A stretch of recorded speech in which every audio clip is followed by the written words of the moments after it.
Bijau įjungti, nes sako, kartais per garsiai šneku, net pavyzdžiui, kai mes su žmona šnekam bute, kaimynai sako, kuo jūs ten taip baratės? Mes sako, nesibaram, aš tik tai garsiai šneku. Tai va, gerai, taigi šiandien nors mūsų tema yra baudžiamoji atsakomybė kaip kraštutinė, kai kas sako, paskutinė priemonė. Nu, savo tokioj, gal nepaskaitoj, savo tokioj gal disputė, aš manau, kad bus klausimų, mes galėsim su jumis ir padiskutuoti. Aš trumpai norėčiau aptarti tokius, reiškia, kelis baudžiamosios atsakomybės aspektus. Tai yra baudžiamoji atsakomybė santykyje su kitomis teisinės atsakomybės rūšimis. Taip pat norėčiau truputį su jumis padiskutuoti dėl baudžiamosios politikos. Nu, tenka ir jums dabar matyti, aktualios girdėti, kad reikia vis dabar paprastai sakoma, reikia griežtinti bausmes. Dabar pastaruoju metu diskutuojama dėl, kai kas yra išsakęs poziciją ir dėl mirties bausmės. Taip, kad atseit reikia svarstyti dėl mirties bausmės grąžinimo ir taip toliau. Nu, žinot, kaip čia pasakius, kalbant apie baudžiamą atsakomybę, apie baudžiamosios teisės normas, reikia turėti apskritai omeny vieną dalyką, kad kiekvienos teisės šakos normos, tame tarpe ir baudžiamosios teisės normos, reguliuoja tam tikrus santykius. Būtent jų tikslas yra sureguliuoti tam tikrus santykius. Ir baudžiamosios teisės normos būtent reguliuoja santykius, kurie atsiranda padarius pavojingiausias, tai yra nusikalstamas veikas. Ir būtent šiame kontekste kyla klausimas, kokias veikas reikia pripažinti nusikalstamomis ir kokias būtent bausmes už jų padarymą numatyti. Ir kalbant būtent apie pačią baudžiamą atsakomybę, apie veikų kriminalizavimą, apie bausmių nustatymą, labai svarbu yra įvertinti pačios baudžiamosios atsakomybės pobūdį. Taigi, kaip aš jau paminėjau, reikia turėti omeny, kad baudžiamoji atsakomybė, lyginant su kitomis baudžiamosios atsakomybės rūšimis, yra pati griežčiausia atsakomybės rūšis ir būtent šiuo atveju, kriminalizuojant veikas, numatant bausmes, reikia elgtis labai atsargiai. Ir mes teisininkai turim tokią vieną nuostatą, dėl kurios ginčiamės. Sakom, kad baudžiamoji atsakomybė tai yra paskutinė kraštutinė priemonė. Ką reiškia ši nuostata? Ši nuostata reiškia tai, kad tiek įstatymo leidėjas, tiek būtent taikytojas, spręsdamas klausimą dėl veikos kriminalizavimo, tai yra įstatymo leidėjas, ar dėl baudžiamosios teisės normos taikymo, visų pirma turi įvertinti tai, ar būtent tie tikslai, kurių jis siekia, negali būti pasiekti kitomis teisės šakų normomis, civilinės, administracinės ir panašiai. Ir čia apstovus ginčas, yra tokia veika. Ar tai nusikaltimas, ar nenusikaltimas? Pripažinti nusikaltimą, ar nepripažinti nusikaltimą? Jeigu pripažinti nusikaltimų, kokias bausmes numatyti? Ar laisvės atėmimo, ar kitas? Žinot, teisėje, čia galbūt ne tik teisininkai yra, teisėje savo teiginio bandymų nepatvirtins. Taip? Pavyzdžiui, fizikoje, chemijoje vienareikšmiškai. Pasakėjai, pavyzdžiui, aš pasakysiu, susiginčysim su jumis. Jeigu raktai taip paleisti, jie krenta ar kyla, ginčijamės, taip su jumis. Gerai, darom bandymą, taip. Kyla, ne? Reiškia taip, aišku, nepaleisti, aš jaučiu jūs apgavau. Taip, paleidau krenta, viskas. Teisiai. Šito nėra. Dabar mes galim su jumis ginčytis. Ar ilgalaikė laisvės atėmimo bausmė mažina nusikalstumą ar ne? Pavyzdžiui, mano pozicija, bausmių griežtumas, vargu ar lemia būtent nusikalstumo lygį. Jūs sakot, ne, lemia. Darom bandymą, ne? Numatom už perėjimą neleistinoj vietoj gatvės, laisvės atėmimo bausmę. Pažiūrėsim, ar sumažės, ar nesumažės tokiu atveju. Taip, aišku, aš maniau, žmonių gatvėse sumažės, nes daugelis jau atlikinės bausmę, ne? Aš aišku, juokauju šiuo atveju, bet tokių bandymų atlikti mes negalime. Kalbant, reiškia, apie tą baudžiamą atsakomybę, taip, kiek man tenka, reiškia, kaip sakant, sekti tą įstatymų leidybos procesą, būtent tas diskusijas dėl baudžiamosios teisės normų, dažniausiai susidaro toks įspūdis, kad liktai bandoma visas tas esamas negerovės, tas ekonominės problemas, finansinės problemas išspręsti būtent naudojant baudžiamosios teisės BK normas. Ir būtent, kaip rašė vienas iš tokių profesorių žymių kriminologų, jo nuomonė, motyvuojant būtinumu stipriau saugoti visuomenės saugumą, viešąją tvarką, ekonomiką, įmanoma argumentuotai siūlyti pripažinti nusikalstamomis, bet kurius normalioje visuomenėje nepageidaujamus poelgius, o siekiant atgrasyti būtent potencialius nusikaltėlius, visus įkliuvusius bausti įkalinimą. Būtent, matyt, bent mano nuomonė, nežinau, jūs galite ir nesutikti, čia aišku, kaip sako, nuomonių gali būti įvairių. Gal ir aš kada nors nuomonę pakeisiu, nežinau, nes kaip sakoma, kartais juokaujama, pas mus čia sakoma taip, kas turi pastovią nuomonę, tas neturi pastovaus darbo. Taip? Bet aišku, šiaip tai nuomonių toksai disputas yra, kaip sakant, gerai, nes nuomonių įvairovė skatina tam tikrą progresą. Aš manau, pavyzdžiui, ir bent mūsų dauguma baudžiamosios teisės specialistų mano, kad ne bausmės griežtumas lemia būtent nusikalstamumo mažėjimą, o bausmės neišvengiamumas. Bausmės neišvengiamumas. Matyk pačias griežčiausias bausmės.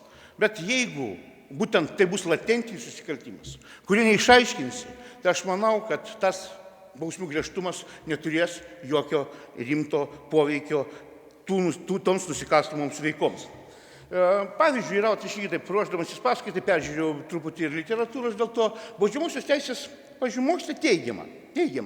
Aš su to galima sutikti, nesutikti, kaip visada, kad aktyvi baudžiamųjų įstatymų leidyba, kuri dažnai nepasižymi aukšta juridinė technika, nedidina, o mažina piliečių teisinį saugumą, nes paverčia baudžiamosius įstatymus nesusistemintų su kitomis šakomis konkuruojančių normų kratymu, kupinų neaiškumų ir prieštaravimų, kai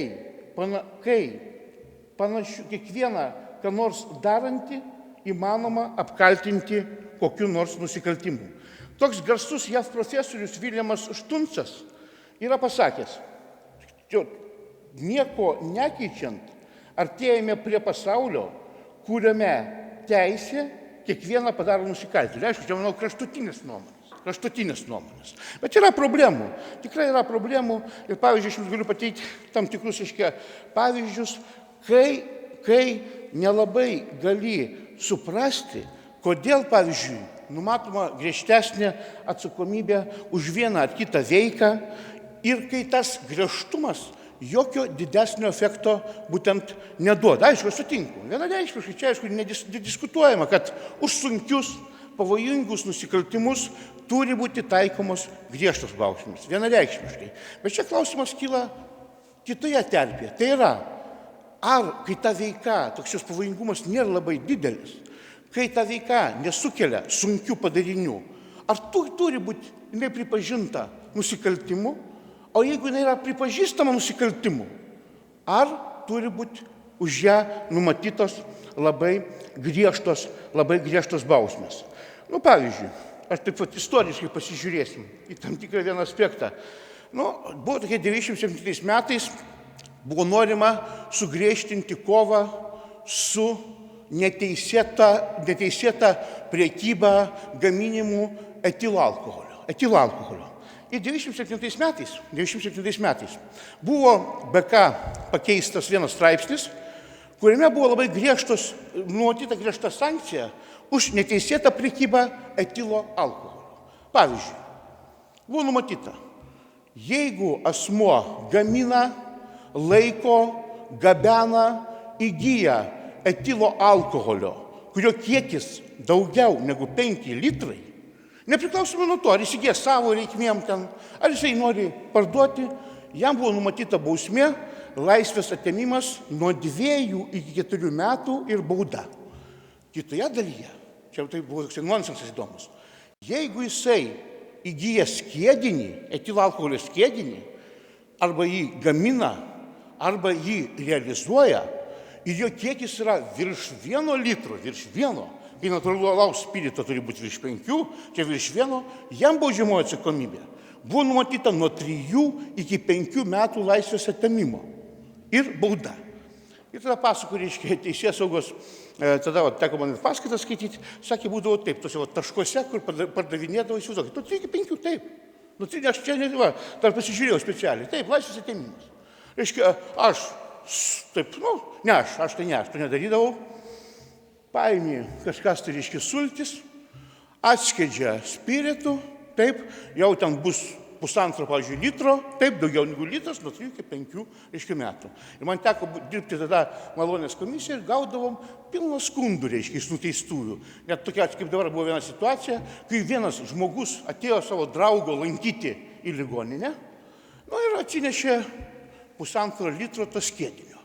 Ten viskas būtų buvę tvarkoj, jeigu ne, jie išgėrė ir pradėjo triukšmauti. Bet triukšmaujant jo sulaikė, nu ir ką būtų, reiškia, tas, kas atnešė, reiškia, buvo nuteistas.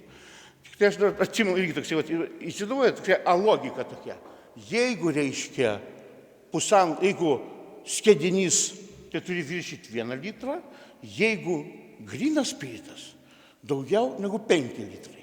Baudžiamoji atsakomybė. Tai būdavo toksai, kaip anekdotinės situacijos pasakos. Ateini, reiškia, ten į tos vadinamus taškus, kad įsigyti ten tą skiedinį, tai tau neparduoda, reiškia, 1,5 litro skiedinio, o parduoda tau 750 gramų to spirito ir atskirai sulčių. Nes tada baudžiamoji atsakomybė neatsiranda, nes čia grynas spiritas turi būti virš 5 litrų, reiškia. Taip. Nu ir ką? Ir ar tai padėjo, būtent, ar tai apribojo tą neteisėtą gamybą etilo alkoholiu? Nu, neapribojo. Arba dar, jeigu taip žiūrėti iš tos teisėkūros pozicijų, kad tai irgi nesuprantami to įstatymo leidėjo žingsniai griežtinant baudžiamo atsakomybę. Nu, žinot, toks yra nusikaltimas, gal čia dauguma, gal ne teisininkų, teisininkų yra čia. Yra, taip, nu tai va, gal yra toks, žinot, nusikaltimas. Nu, tai kad visi suprastų, aš atsiprašau, kadangi aš taip man reikia paaiškinti, kad teisininkams, tokia man labai sudėtinga situacija, galiu pasakyti atvirai. Aš turiu dabar tokią pasakyti taip, kad teisininkams neatrodytų banalu, ne? O kad neteisininkai suvoktų, taip, kad nebūtų per sudėtinga, tokie kažkokie, nu tai va, taip, tai va. Tai gerai, tai va žiūrėkit, buvo situacijos 178, toks straipsnis yra, vagystė. Ir tenais buvo labai didelis, reiškia, šitų automobilių vagysčių skaičius. Tai ką daro įstatymų leidėjas? Tai reiškia, numato vagystę kvalifikuojantį požymį, būtent antroje dalyje, tai yra sunkinantį vagystę aplinkybę, jeigu taip kalbėti jau buitiškai, taip, automobilio pagrobimas, už kurį baudžiama žymiai griežčiau. Bet iš karto mes mokslininkai sakome, nu tai gerai, automobilis automobiliui nelygus. Nu, aš suprantu, pagrobiau automobilį ten, kurio vertė ten yra, gerai, ten, aišku, iki 250 mg, nes ten bus didelės vertės, ten, kurio 300 000 vertė. Bet aš esu savotiškas, taip. Aš galiu pagrobti automobilį, kurio vertė 500 litų, ne taip. Toks, tai, pavyzdžiui, zaporožietė. Toks buvo, reiškia, senais laikais, tokie zaporožiečiai būdavo. Dar apie jos anekdotai būdavo. Sakydavo, zaporožietis, krūva anekdotai eidavo. Sakydavo, pati tyliausia pasaulyje mašina. Kodėl sakau, zaporožietis pati tyliausia pasaulyje mašina? Sakau, todėl, kai atsisėdė, keliais ausis užsidengia, reiškia, tai va. Jinai buvo mažytė. Reiškia, kai būdavo toksai senos laidos zaporožietis, toksai panašus kaip tai sakydavo, kodėl, kaip muilinyčia, reiškia, kodėl, sako, prie tos senos laidos zaporožiečių nėra saugos diržų.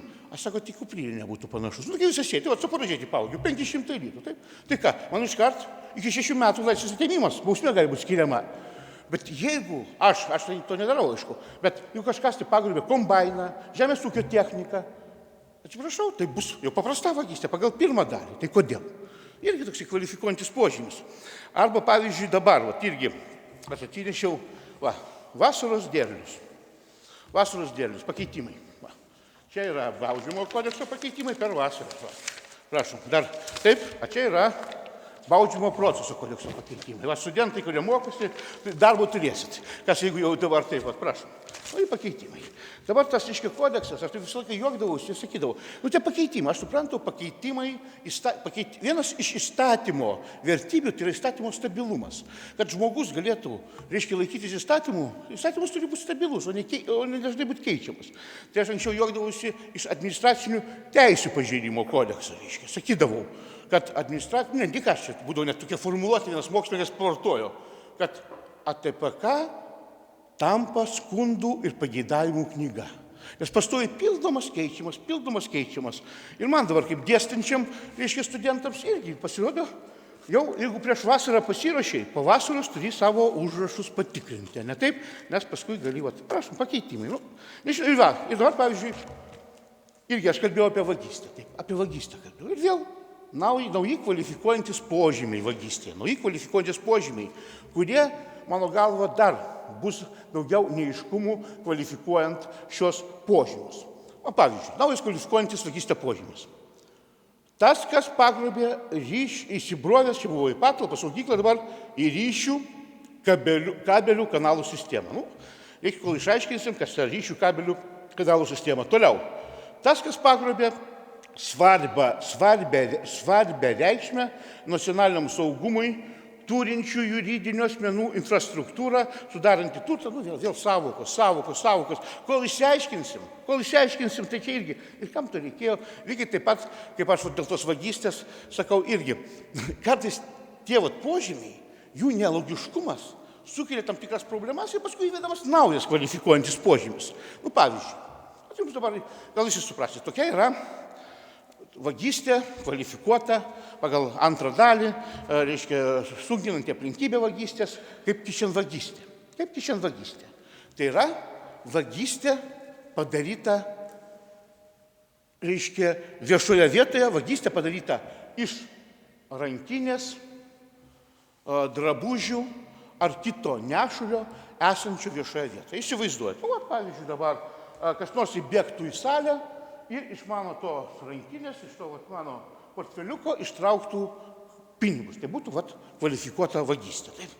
Bet kai tą požymį įvedė, atsirado tam tikra spraga. Nes, pavyzdžiui, situacija.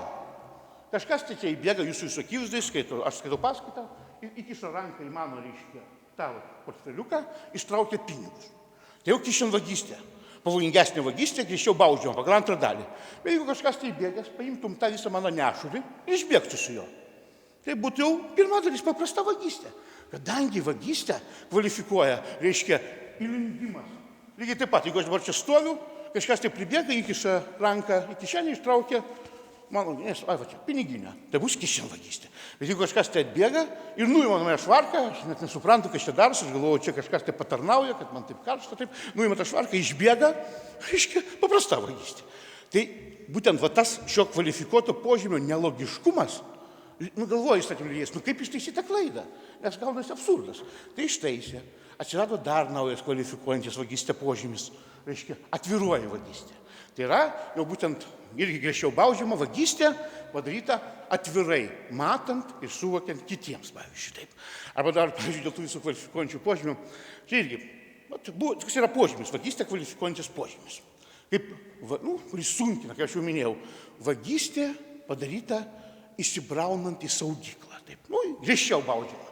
Arba saugoma teritorija, arba jau patalpa. Jeigu aš, pavyzdžiui, tam pavogiu neįsibraudamas, bus pirma dalis, iki 3 metų ten su bauda ir panašiai, o jeigu tenais, pavyzdžiui, įsibraudamas į saugyklą, bus griežčiau. Ir buvo problema, didžiulė problema, yra, kad labai daug vagysčių padaroma iš ko, žinote? Iš automobilio, taip? Labai daug, masiškai čia. Ir mane yra 2 kartus. 2 kartus, aš manau, ateini, langas išdaužtas, pasižiūri, kažką tai pavogė, kažką tai nepavogė, taip toliau, taip. Tai galvoju, būtent kaip sugriežtinti tą atsakomybę. Ir būtent teismų praktikoje buvo įtvirtinta tokia taisyklė, kad automobilis saugykla, taip, išaiškiai, bet šiaip automobilis, neteisininkai. Ar jūs turite automobilius? Dabar ten, Passatas, Volkswagen, koks nors ten, Mercedesas, BMW. Ir dabar pasakyčiau, jūsų automobilis yra saugykla. Sakytumėt, dėstytojas arba jau visai toksai savotiškas, taip, arba čia jau juokauja, juodas humoras, taip. Bet čia ne humoras, kaip sakydavo vienas humoristas, sako, aišku, humorą reikia skirti nuo satyros, taip? Žinot ar ne? Sako, kada yra humoras, kada yra satyra. Sako, humoras yra tada, kada baisiai norisi juoktis. O satyra yra tada, kada norisi juoktis, bet baisu.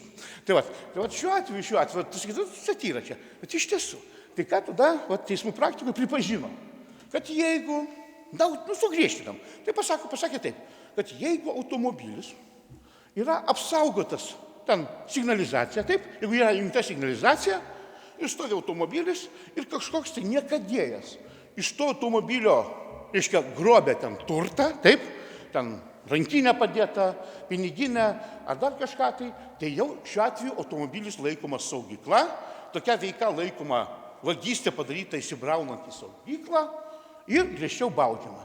Bet jeigu aš automobilį neužrakinau ir kažkoks tai niekadėjas ateina, tai jau bus pagal pirmą dalį, paprasta vagystė, taip?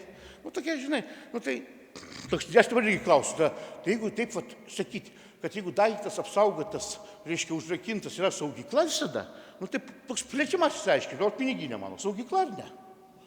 Dabar ne, bet jeigu spinelę uždėsiu, ne, tai bus matyti saugykla, tada ir jeigu kažkas į spinelę rakins, dabar didžiausia diskusija pas mus vykstat pas teisininkus, čia gal, nežinau, irgi, kaip kvalifikuoti, kaip vertinti veiką kaltininko, kai jisai baką, iš benzino bako, žinot, būna, pasitaiko, ateini, prisipiliai, galvoju, ryte važiuosi, ateini, benzino nėra. Taip, jo buvo, o jau nėra. Taip, tai darai, tai kai išlaužė benzino baką ir būtent išsiurbė iš bako tą benziną. Tai ar paprasta vagystė, ar vagystė padaryta įsibraunantis į saugyklą. Tai šiaip laikomosi pozicijos, dauguma sako, kad tai yra irgi bakas, tai jau užrakintas yra saugykla. Bet čia diskusija, kai kiti sako, kad tai yra nesaugykla. Tai jau teisingai, o tokias pas mus diskusija, kad tai yra sudėtinė automobilio dalis.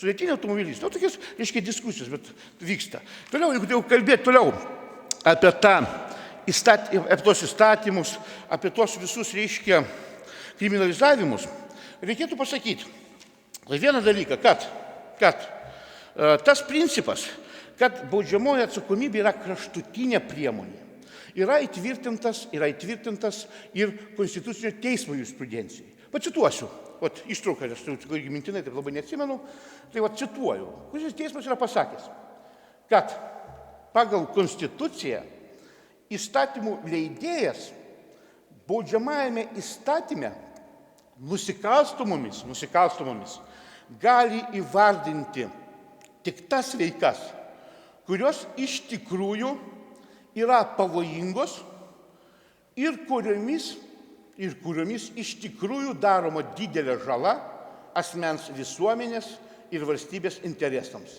Arba dėl šių veikų kyla grėsmė, kad tokia žala bus padaryta. Tai yra būtent įstatymo leidėjui, kaip sakint, toks kriterijus, kad visų pirma, tą veiką pripažįstant baudžiamajame kodekse nusikaltimu, reikia įvertinti, ar tikrai jinai yra tiek pavojinga, kad galėtų būti laikoma nusikaltimu. Pavyzdžiui, dabar paskolos banko įmat, ne? Įmat, aš irgi paėmiau. Kažkada tai. Taip, žiūrėkit, skaitau dabar 206 straipsnio pirma dalis. Nusikaltimas. Tas, kas gavęs 150 mgl dydžio ar didesnės vertės kreditą, paskolą ar tikslinę paramą, panaudojo jos ne pagal paskirtį ar nustatytą tvarką. Viskas. Situacija. Paimu hipotetiškai. Paimu, pavyzdžiui, 100 tūkstančių litų paskolą, tai bus daugiau negu 150 mgl, 100 tūkstančių litų paskolą, pavyzdžiui, nurodau, kad pirksiu butą, taip? 80 tūkstančių, už 80 tūkstančių nupirku butą, liko dar, pigiai nupirkau, taip? 20 tūkstančių liko, nupirkau automobilį, aišku, ten nedidelį, bet nupirkau. Viskas, ar ne taip? Praktiškai, aš sumokėjau paskolos dalį, atidėjau tą paskolą, sumokėjau, vieną mėnesį sąžiningai mokėjau paskolos dalį, procentus, taip, atidėjau tą paskolą, taip, po 2 metų ateinu pas banko valdytojas, labai ačiū, kad gavau tą paskolą, viską atidėjau, bet dar, sakau, 200 tūkstančių už ją nupirkau ir automobilį. Taip, žiūrim, bauda arba laisvės apribojimas, arba areštas, arba laisvės atėmimas iki 1 metų. Tai ar čia baudžiamosios teisės norma? Grinai civiliniai teisiniai santykiai, ne taip. Aš nevykdau sutartinių santykių, ne taip. Bet čia, reiškia, jokių padarinių nėra. Tai ar reikėjo 206 straipsnį papildyti tokia pirma dalimi? Arba dar, pavyzdžiui, dezodorantą naudojatės, ne? Žinot, kas yra dezodorantas? O toks yra, taip, tai 270 prim straipsnis. Buvo straipsnis kaip straipsnis, dabar pirma dalis. Buvo taip, baudžiamoji atsakomybė buvo numatyta už neteisėtą gaminimą, už neteisėtą gaminimą, importavimą, eksportavimą ir pateikimą rinkai ozono sluoksnį ardančių medžiagų ar jų mišinių. Taip, ozono sluoksnį ardančių medžiagų ar jų mišinių, viskas tvarkoja. Paskui pakeitė, įvedė, baudžiamoji atsakomybė atsirado ir už neteisėtą naudojimą ozono sluoksnį ardančių medžiagų. Dezodorantas ardo sluoksnį ar ne?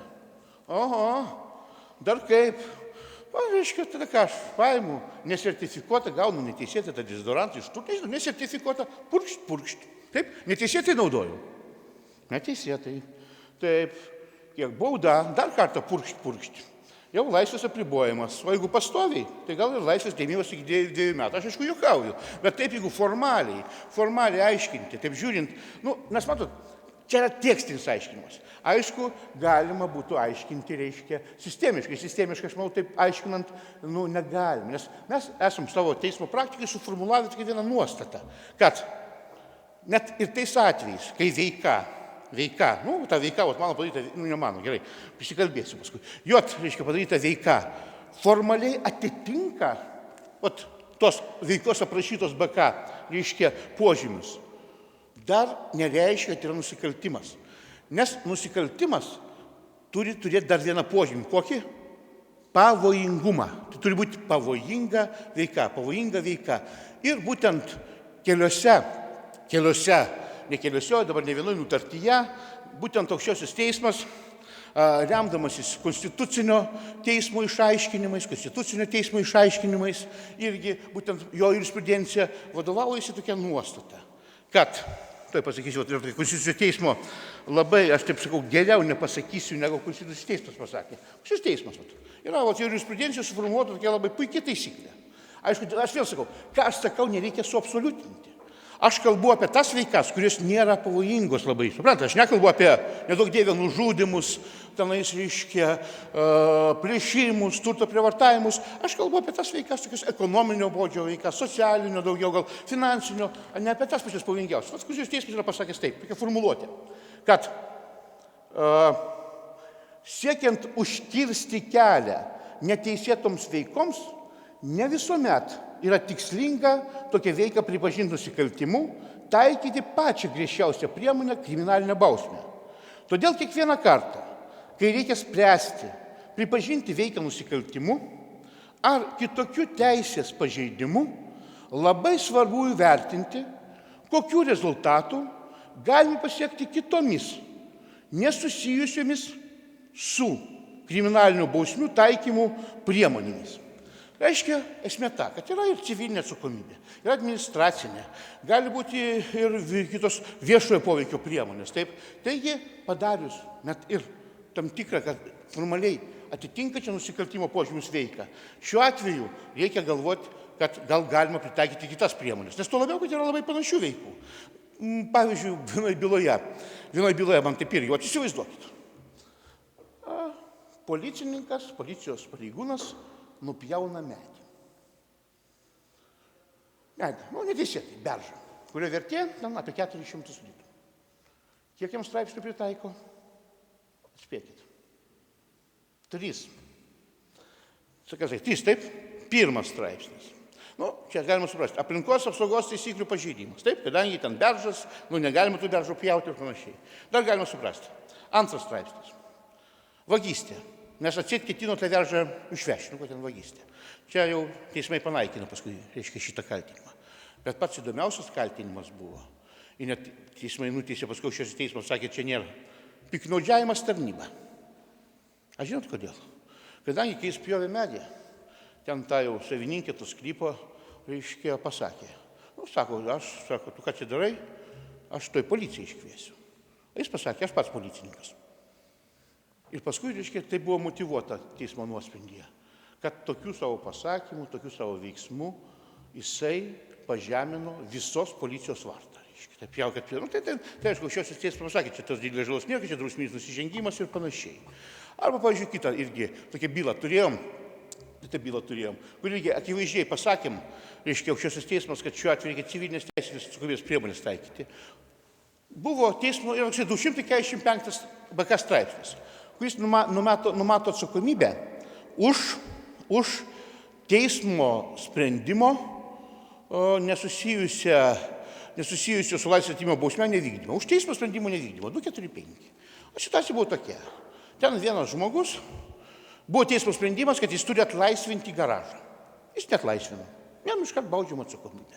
Aukščiausias teismas pasakė, kad šiuo atveju, sprendžiant klausimą dėl būtent BK normos taikymo, pirmiausia reikėjo išsiaiškinti, ar būtent to tikslo, tai yra to garažo atlaisvinimo, negalima pasiekti kitomis, mažiau griežtomis priemonėmis. Tai yra, pavyzdžiui, pagal civilinio proceso kodeksą gali būti priverstinis teismo sprendimo, reiškia, vykdymas. Ir daugiau tokių bylų yra. Tokių bylų, kur nelabai kartais supranti, kodėl taikoma norma baudžiamosios teisės.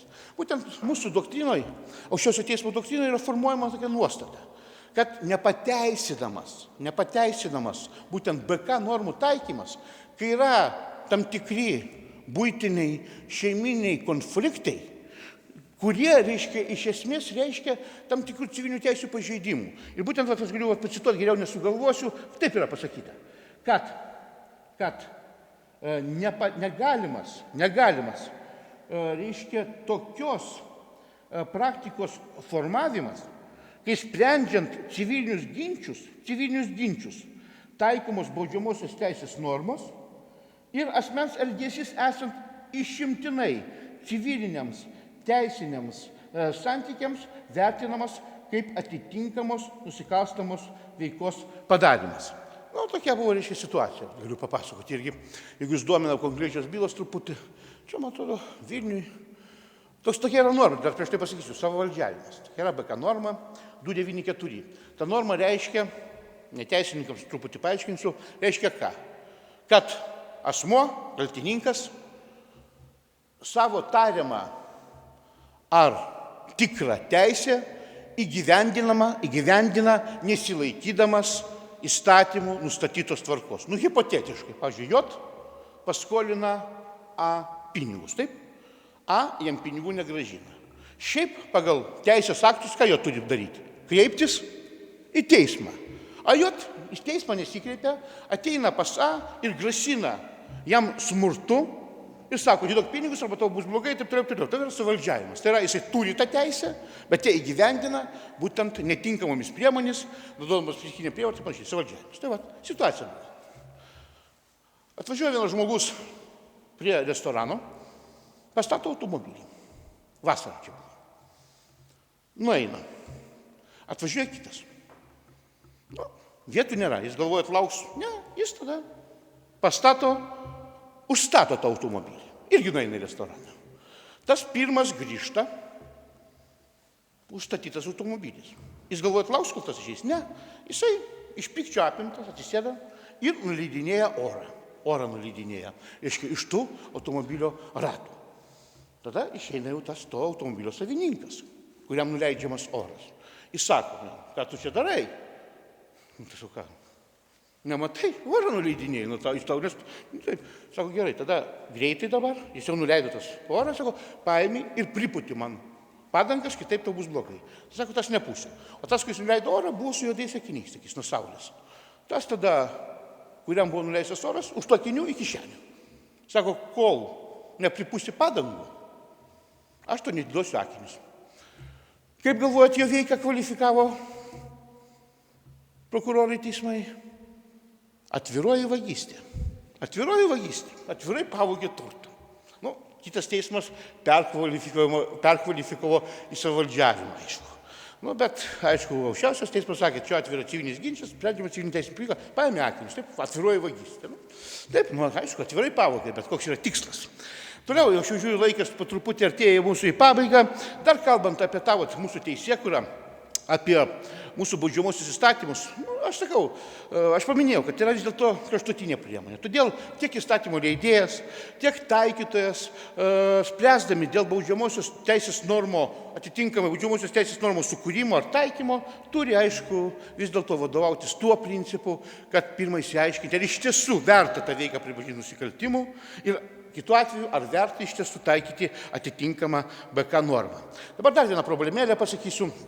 Dėl tos mūsų teisėkuros, dėl teisėkuros, tos baudžiamosios teisėkuros, tai yra dėl baudžiamosios teisės normų kūrimo. Pavyzdžiui, kokia yra problema? Tai yra, taip, teisinis aiškumas. Žinot, visi čia yra bendra aksioma, kad žmonės laikytųsi teisės normų, taip, jos turi būti aiškios visiems, ne taip? Turi būti aiškios visiems. Negali būti taip, kad kaip aš galiu laikytis teisės normos reikalavimų, jeigu jinai yra užšifruota, taip, tam tikrais aiškiais žodžiais. Pastaruoju metu kartais nelabai gali suprasti, kai yra labai daug žodžių, pačių normos, o tai perskaičiu vieną jums normą. Dabar pastaruoju metu kokia yra problema? Kad norėdami įgyvendinti tarptautinių reikalavimus kylančius iš tarptautinių dokumentų, faktiškai kartais įstatymo leidėjas pažodžiui perrašo tuos reikalavimus. Ne esmę, bet žodžius. O dabar, pavyzdžiui, toks yra 147 straipsnis. Sunkus nusikaltimas, prekyba žmonėmis.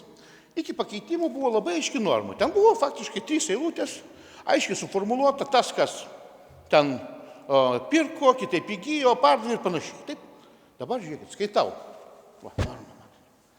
Tas, kas pardavė, pirko, kitaip perleido ar įgijo, verbavo, gabeno ar laikė nelaisvę žmogų, panaudodamas fizinį smurtą ar grasinimus, arba kitaip atimdamas galimybę priešintis, arba pasinaudodamas nukentėjusios metų priklausomumu ar pažeidžiamumu, arba panaudodamas apgaulę, arba priimdamas ar sumokėdamas pinigus, arba gaudamas ar suteikdamas kitokią naudą asmeniui, kuris faktiškai kontroliuoja nukentėjusį asmenį, jeigu kaltininkas žinojo arba siekė, kad nukentėjęs asmuo, nesvarbu ar jis sutiko, būtų išnaudojamas vergijos ar panašiomis į vergiją sąlygomis, prostitucijai, pornografijai ar kitoms seksualinio išnaudojimo formoms, privesiniam darbui ir paslaugoms, įskaitant elgetavimą, nusikalstamą veikai daryti arba kitais išnaudojimo tikslais. Jums prašom normą. Aš taip savo pagalvoju, jeigu šitą ištrauką nenurodžius, duoti, pavyzdžiui, šitą tekstuką, duoti abiturientams, dar kokį būdvardį, daiktavardį ir pasakyti, kas čia per kūrinys. Tai gal, manau, kad ne vienas abiturientas parašytų, kad tai yra ištrauka iš Henry Beach Stowe romano Dėdės Tomo trobelė. Žinot, toks buvo Dėdės Tomo trobelė apie vergovę romanas. Tai, prašom. Arba, pavyzdžiui, normos. Žiūrėkite, kas yra normos. Karo nusikaltimai. Norma per pusę puslapio. Tai aš sakau, dar porą būdvardžių, porą daiktavardžių ir kas? Tai yra jau novela. Ne norma, novela, gali skaityti apie karą, netruputį. Ta didėjo, čia karas reiškia. Ten, čia karas ten. Norma turi būti aiški. Normos aiškumas ir tas yra problema, kad mes būtent kartais pažodžiui perrašom tas, reiškia, normas. Žiūriu, mano laikas, nenoriu, tikrai vakaras, visi pavargę, kaip sakant, tiek truputį tokių mažų mano pastebėjimų, reiškia, apie baudžiamą teisę, apie baudžiamą atsakomybę. O šiaip pabaigai noriu pasakyti. Senovės kiniečiai taip sakydavo. Nebijok priešo. Blogiausių atveju jis tave nužudys. Nebijok draugo. Blogiausių atveju jis tave išduos. Bet bijokite abejingų žmonių, nes per juos visos nelaimės pasaulyje vyksta. Tad aš linkiu jums visiems ir toliau būti aktyviais mūsų visuomeninio politinio gyvenimo nariais. Ačiū už dėmesį.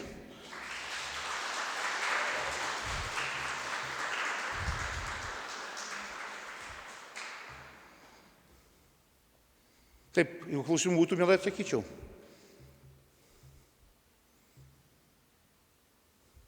Taip. Tai aš kaip tik gerai, kad paklausėt. Tai pasakysiu, tu kaip tik, matot, kai daug tų mažai laiko, daug teksto, tai praleidai. Galiu pasakyti, pavyzdį. Kaip tik parašiau.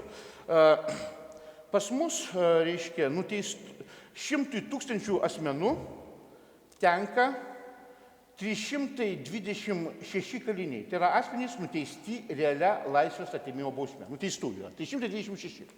Europos Sąjungos vidurkis, nuspėkit, koks? 123. Pavyzdžiui, Lenkijoje 230, Čekijoje 185, Slovenijoje 100 000 tenka 60. Aišku, Latvija, Estija kažkur tai yra, Estija net daugiau, man atrodo, bet 300. Tai suprantat, irgi tokia situacija, aš manau, vis dėlto tas bausmių griežtumas, aš tikrai, gal, aišku, galite nesutikti su manim čia, bet aš manau, tas bausmių griežtumas, jisai tikrai nelėmė to nusikalstamumo mažėjimą. Bet aišku, už sunkius, baisius nusikaltimus, pavojingus tikrai turi būti tos griežtos bausmės.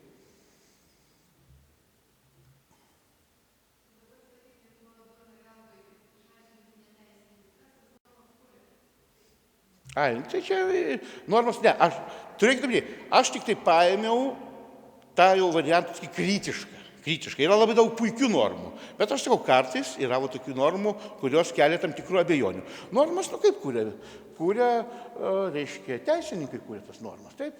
Teko, aš galiu pasakyti, pavyzdžiui, ir pačiam teko kurti, ir pasižiūri kartais, pavyzdžiui, tokia viena norma, galiu pasakyti, dabar žiūriu, kad vis dėlto teisininkai, taip, mes teisininkai kūrėm tas normas ir kartais paskui pasižiūri, kad, kartais praktika parodo, kad ta norma gal jinai nepasiteisino. Pavyzdžiui, dabar galvojama, kai kurių normų atsisakyti, taip, bet būna, kad ne tik teisininkai. Pavyzdžiui, ta norma, kur aš jums minėjau, taip, apie etilo alkoholį, tai ten jau buvo ne teisininkų ta norma kurta, taip pat yra, žinot, ir būna, kad ir politikai, taip, ten tam tikras, jie turi teisę pateikti tam tikras normas ir panašiai. Bet, pavyzdžiui, tokia yra įdomi norma. Mes tokia, žinot, eutanazija, kas yra, žinote, ne? Tai yra, reiškia, gyvybės atėmimas žmogui sergančiam sunkia nepagydoma liga iš pasigailėjimo. Taip, iš pasigailėjimo. Tai irgi pas mus darbo grupėje, kai kūrėm kodeksą, buvo, reiškia, diskusija dėl eutanazijos. Aišku, nusprendėm, kad dar per anksti būtų kalbėti apie visišką dekriminalizavimą, taip, ir atsirado toksai BK 134 straipsnis. BK 134 straipsnis. Padėjimas nusižudyti. Padėjimas nusižudyti. 134. Tai yra, skaitau, tas, kas beviltiškai sergančio žmogaus prašymų padėjo jam nusižudyti. Taip, padėjo nusižudyti. Mintis buvo tokia, kaip, pavyzdžiui, yra Lenkijos, Ispanijos baudžiamosios įstatymuose, kad švelniau yra baudžiama, kai asmeniui atimama gyvybė, jo prašymų ir tai padaro kitas asmuo. Tai yra vis tiek nusikaltimas, bet yra taip vadinama privilegijuoto nužudimo rūšis. Ir mes lyg tai bandėm suformuluoti, bet, kaip sakant, norėjom kaip geriau, išėjo kaip visada, ne? Padėjimas nusižudyti. Skaitau dar kartą formuluoti, nes diskutau. Tas, kas beviltiškai sergančio žmogaus prašymų padėjo jam nusižudyti. Visų pirma, formuluotė beviltiškai sergantis. Yra normaliai teisinė formuluotė. Sergantis sunkia nepagydomo liga. Beviltiškai. Aš irgi, sloga man nuo gimimo, beviltiškas. Taip, sloga, arba dar kažkokia tai liga. Tai yra, to labiau, kad viltis visada yra, suprantat. Antras dalykas. Padėjo nusižudyti. Padėjimas, teisinė formuotė padėjimas, ką reiškia? Tai yra ne tiesiogiai atimama gyvybė. Padeda, tai reiškia, gali būti intelektinis padėjimas ir fizinis. Fizinis padėjimas, pavyzdžiui. Tam beviltiškai sergančiam perduoda tabletės. Taip, jūs sakot, kaip jas naudoti. 3 kartus per dieną po valgio, taip, padėjo, reiškia. Taip, ir dar patarė intelektiškai, suprantat? Ir gaunasi toks, jeigu taip pažodžiu šitą normą aiškinti, išeina taip. Jeigu tu padedi nusižudyti beviltiškai sergančiam, yra baudžiamoji atsakomybė, tai yra jam virvę atnešiai ten, ar ten, reiškia, nuodus, o jeigu jisai viltiškai serga, arba, reiškia, visai neserga, tai tada jokios atsakomybės nėra, nes jeigu žmogus neserga, sako, nori nusižudyti ir kažkas tai jam patarė, kaip tai padaryti, tiesiog netimnos gyvybę, suteikėm priemonės, tai jam yra moralinė atsakomybė. Taip, tai toksai, bet tokios yra, sako, įvairias dalykas. Aišku, jūs teisingai sakot, kaip sako, kartais anglų yra labai gera patarlė, sako, jeigu gyveni šitam stikliniam name, nesimėtyk akmenimis, ne? Tai jūs mano tą tokį, aš tokį probleminį daugiau pasakiau, sakau, ta prasme, kad tikrai yra daug puikių gerų normų, bet pastaruoju metu yra tokia tendencija, bent, kad vis dėlto toks yra griežtinimas, ir kartais jisai man, kaip ir mokslininkui, kelia būtent tam tikrų, reiškia, abejonių. Tai atsakiau jūsų klausimą. Taip. Lietuvoje taikoma yra už bausmę atidirbti įmonėse. Yra viešieji darbai. Taip, yra viešieji darbai. Taip. Viena iš bausmės rūšių yra viešieji darbai. Pagal baudžiamąjį kodeksą, tai ten gali ir ne tik ligoninė, bet gali viešieji darbai. ten kažkur tai gatvėse, gal ten vaikų darželiuose, ar tenais mokyklose, ten šluoti ir panašiai. Ne tik šluoti, gali būti ten teikti kitas paslaugas, sanitaro paslaugas, gal jo. Taip, gal dar klausimų kokių? Nu, tai jeigu nėra klausimų, ačiū, kad mane išklausėte. Ir ką siūlyčiau tikrai, kad su baudžiamo teisė jokių reikalų neturėtumėt. Tai va, tai gero vakaro ir, kaip sakant, geros sveikatos. Taip visiems. Taip. Ir geros nuotaikos. Tai ačiū.